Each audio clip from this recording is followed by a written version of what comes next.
大家好，我是夏妈，做个黑凉粉、米凉粉，今天就来一个水晶凉粉，而且也算是老式凉粉，没有淀粉，晶莹剔透，甜咸可以任意搭配。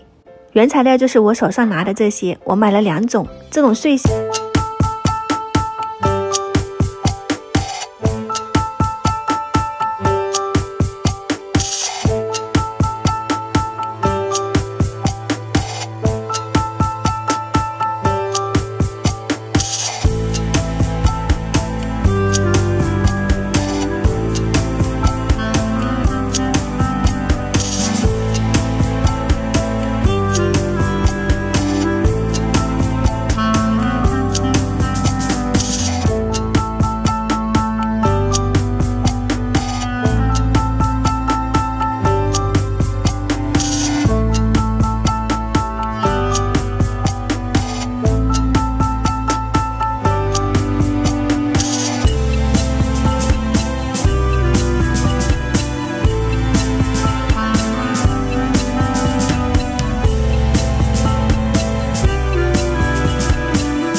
如果你也想吃，可以点赞收藏起来试一下。喜欢我的视频，记得关注我啊！我是夏妈，下次再见。